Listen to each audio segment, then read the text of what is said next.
Well, hey guys, welcome to Life of Gaz and welcome to the second installment of the jar that I took from the beach. Now, if you want to see the first one, at the end of this video, what I'm going to do is I'm just going to put a little card on the end, and that will obviously take you straight back to that first video, so just click on that one. But for now, let's have a quick look at what we got. Now, in this jar, the sediment is all settled, the water is fairly clear, and it looks like the sand's being blocked out, but there is some life in here. There's this little sort of thing whizzing around in there. It looks like a fishing lure in the way it moves, and I'm not going to have a go at trying to identify these things just yet. In later videos, if they're still in there, I will, as well as this little worm up on the glass. Now, in this jar over the first week, not really too much happened. I've seen a couple of little burrows in the sand, and I've seen obviously the algae in there start to sort of decay a little bit, and then the bacteria and algae layers start building up and start giving off gases at the bottom. But that's the first week. Let's jump forward to the second week and we'll see where we're at.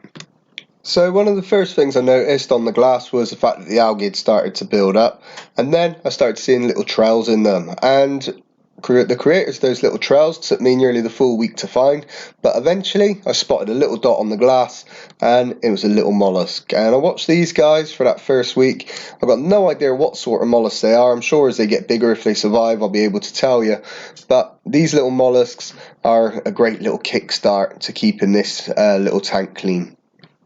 Accompanying these mollusks on the glass, there is also a whole sort of little community of very micro little organisms on there as well. And these very small invertebrates were so small I couldn't see them with the naked eye. But these are another great indication that this tank is going to hopefully do well, because I've got the snails in there, which are going to keep on top of the algae growth, and that's going to feed the snails themselves. And then I've got these other small little invertebrates on there, which are then going to also keep on top of the algae. They're going to keep the tank clear as well. Now, one of the things I'm sure you guys have spotted in the background are a couple of tentacles waving around. And in this jar, I've actually, over the course of this first month, spotted about 4 different worms in there. They're all the same species, I think, and I think they're all spionid worms.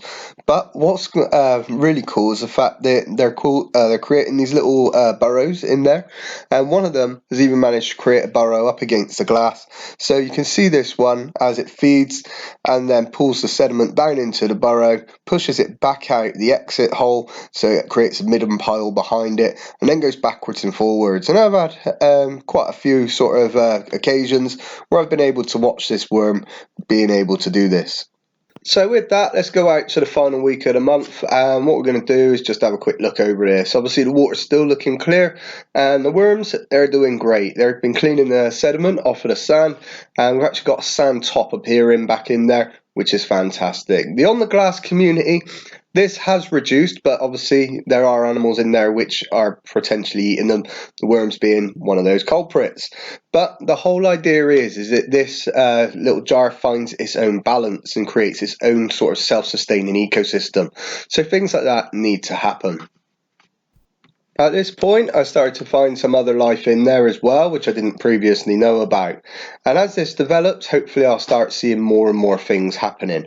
But one of the things which I spotted was a little barnacle. Now, I don't know where this barnacle came from. It clearly came in there from being alive when it was out in the sea, because it's actually quite well developed and quite a good size. And this one is frantically filter feeding down in amongst all that algae. But when I was looking at that one, I couldn't really see them with the naked eye, but something I noticed when I come out to the editing point was the fact that I seem to have quite a lot of juvenile bivalve mollusks. Now, I'm going to assume that these guys are mussels in the way they're attaching to the plants, but it was very, very sort of surprising to see these in such numbers actually in that tank. Now, just to give you an idea how small and how young these little mollusks are, if you have a look at this next little clip, I'll show you some which are still essentially see-through, and that's why I couldn't see them with the naked eye, but I can see them with the zoom on my camera. As this ecosystem grows, hopefully it's going to thrive and do well, with every level of the food chain looking after the levels either side of them. But if you guys have enjoyed this video, make sure you hit the subscribe button, which is just going to pop up now, with a little card which takes you back to the first video if you want to see how this jar was set up.